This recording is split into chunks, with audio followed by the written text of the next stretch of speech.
Hi, I'm immigration lawyer Emilia Coto, and today I wanted to share a video about Canada and US spousal sponsorship or marriage petitions. They're called different names, but it's essentially when a Canadian and an American are in a relationship, usually it's a marriage. What happens? What is the process like? This is one of the questions that I get asked most often because I'm licensed in both Canada and the US. And so today I thought I would put it out there in case anyone is interested in learning and is considering both. A lot of the times, the couples that I work with, they're considering a lot of things, a lot of family considerations, a lot of what is the actual process actually like? Because I'm on the Windsor Detroit border, there's actually people that continue commuting cross border depending on what their area of expertise is. And so I'm going to start with the Canadian portion. And something that's nice about the Canadian side is that the application is essentially the what you are submitting is going to be one application. So most people don't get interviews. If you get an interview, you should contact a lawyer because that's not part of the standard process. And it usually means that there's some issues related to your credibility or admissibility issues that the government wants to check. So most of the time it's nice because even though it can be more work up front, what you submit is the bulk of the work. They're always submitted electronically, and that's also nice because before we used to have to mail things and it was, there's no reason for that with the technology we have today. What is the process like? Where does it start? The three main things that are contained in a spousal sponsorship application process is the forms. The forms is where the government is going to get all of the background information that they need. Previous marriage, address history, what has your employment looked like? What does your sponsor's employment look like? All of that. The forms don't always tell the full story. For example, some people are separated for many years before they get a divorce. And so then when they get a divorce, a couple of months after, they're married and it doesn't look great in the forms.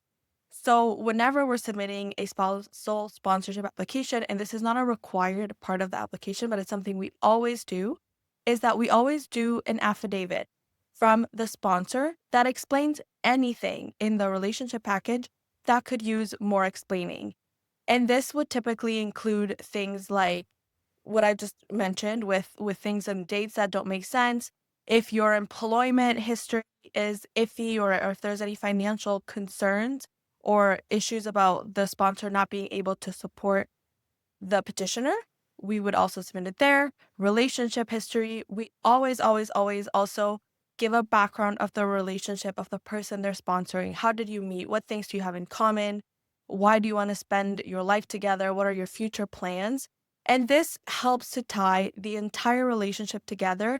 And if the officer has any questions at all, we'll be able to review this neatly explained affidavit.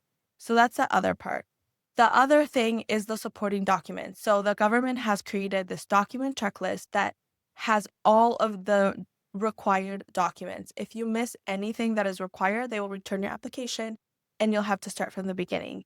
The document checklist is very important to follow. And a lot of some of the tips of mistakes that we have is people don't provide sufficient relationship evidence. So to them, their relationship is obvious, but for a third party, it's not always obvious. And you have to make sure that you're submitting sufficient relationship evidence, sufficient evidence of if you've had previous marriages, previous relationships, sufficient evidence of how that's terminated.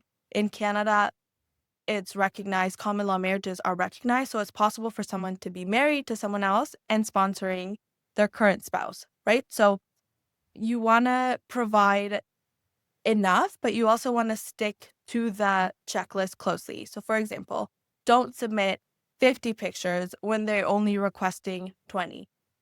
So that's the third part. And then when you work with a lawyer, they typically also include a legal submission letter, which explains the law and why you qualify, any outstanding issues, if there's any issues related to inadmissibility, like previous criminal history that could come into question. Health can be another reason why someone might be inadmissible, like if they're undergoing cancer treatments, things like that.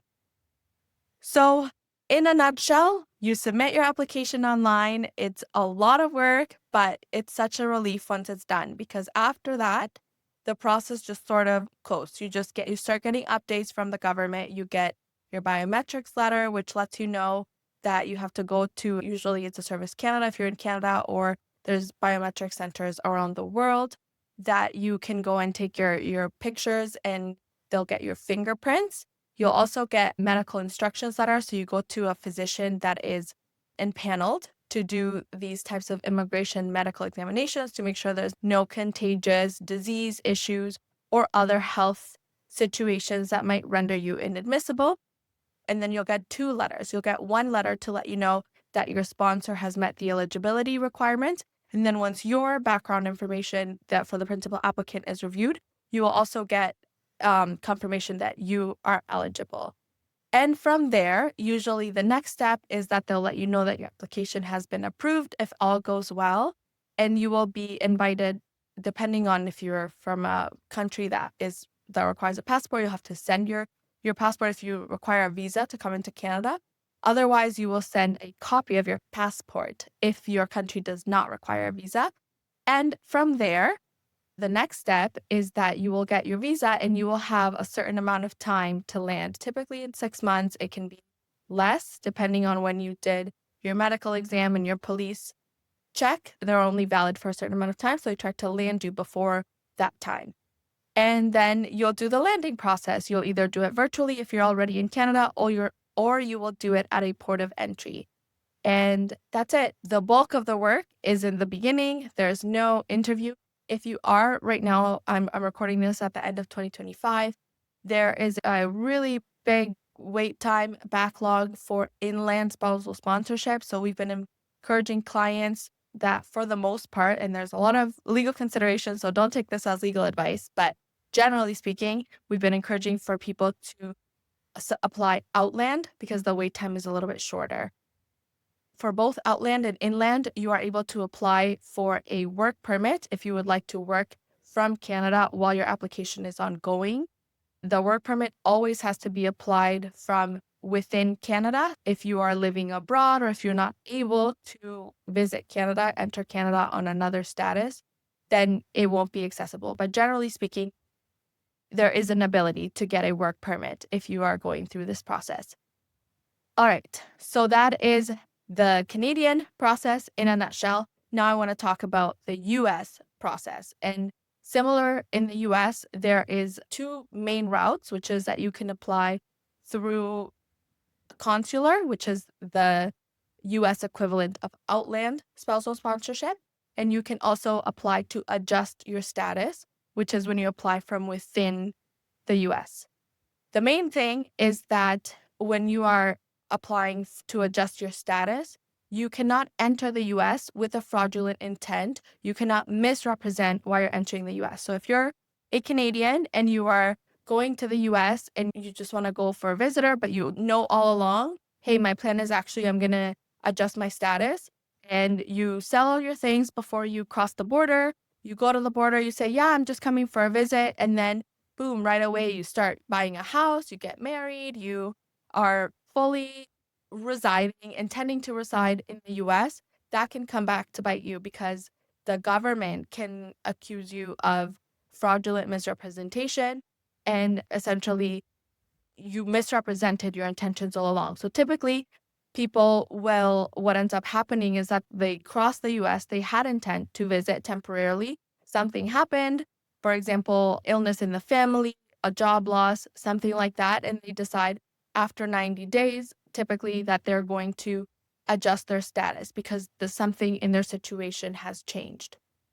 And from there, the main drawback from this, and the reason why a lot of Canadians also don't want to go down this route, is because you can't leave until you get something that's called advance parole. So essentially, you have to get permission from the government to leave the US. And between Canada and the US, couples are used to being able to travel freely. They don't want to feel stuck in a country for a while.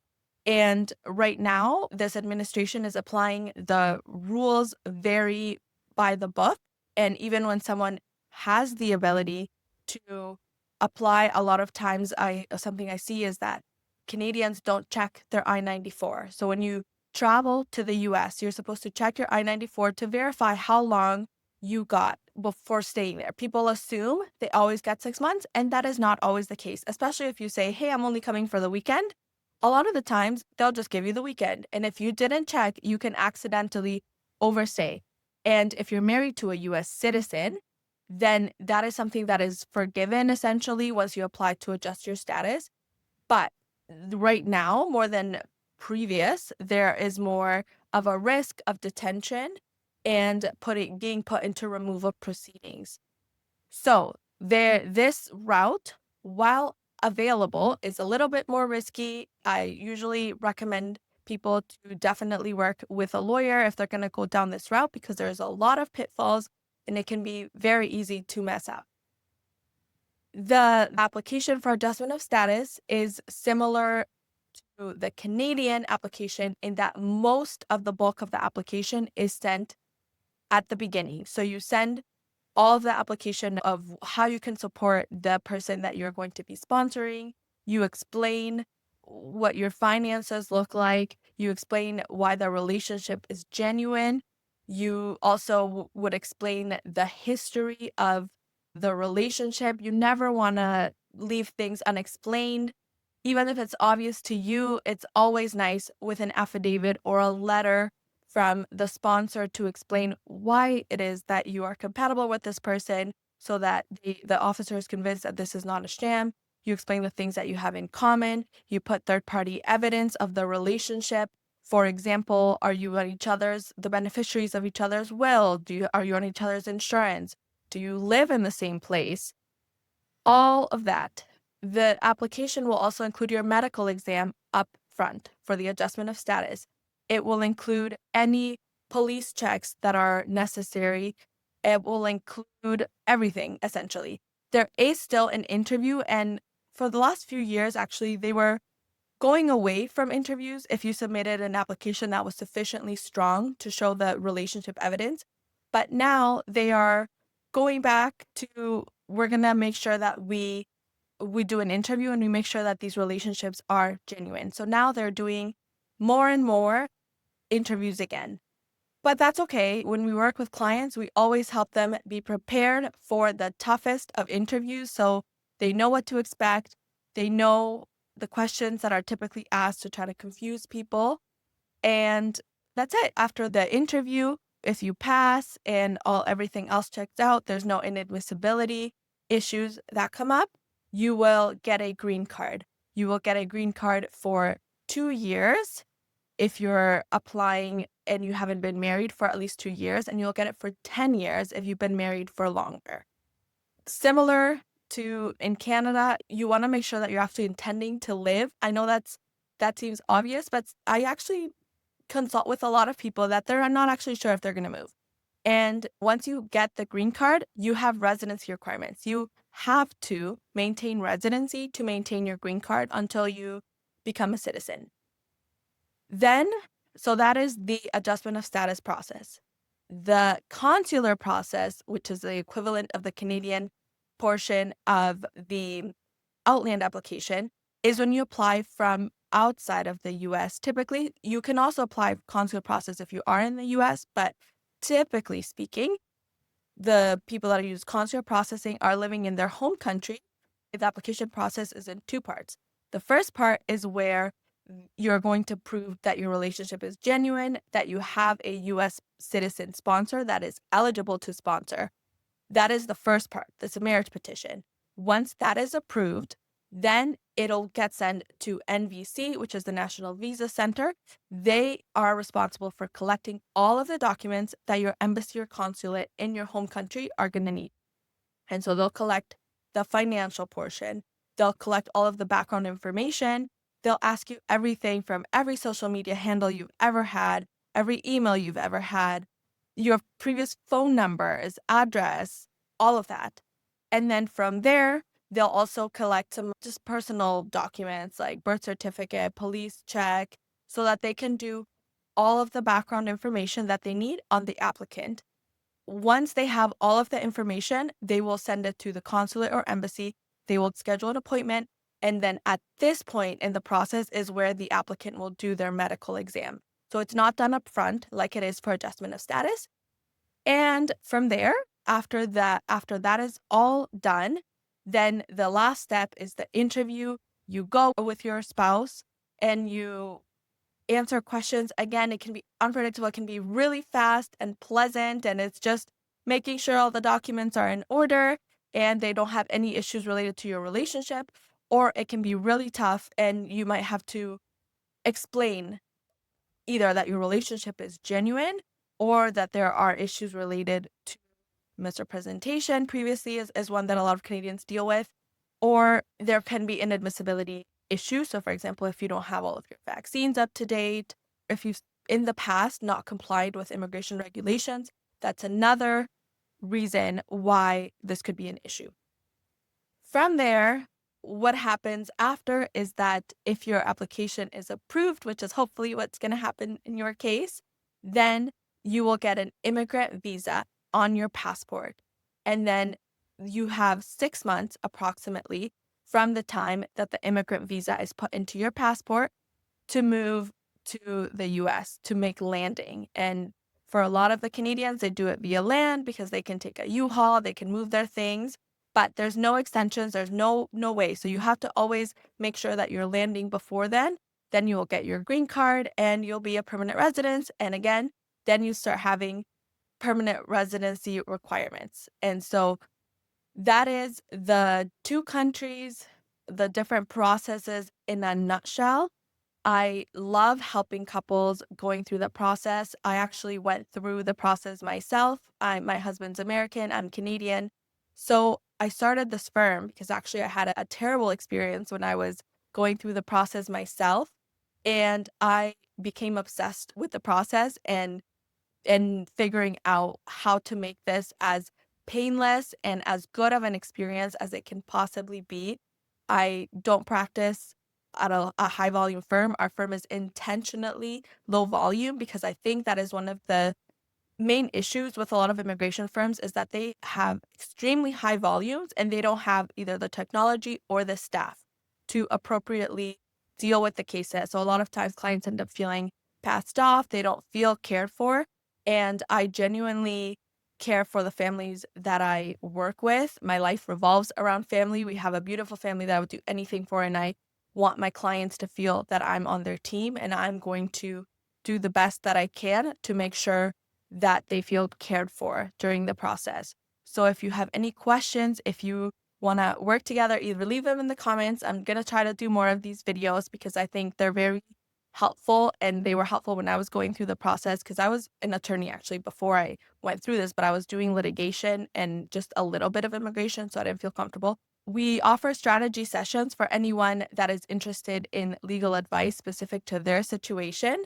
And then we also offer, if you just want to know what it's like to work with our firm, we offer a free call for someone can call you back from my team to let you know if it's something that we can assist you with. Either way, would love to help. And if you are not interested in that but just have questions, just leave them in the comments and I will try to make more of these videos. And again, my name is Emilia Coto and I am a Canada and US immigration lawyer. Thank you.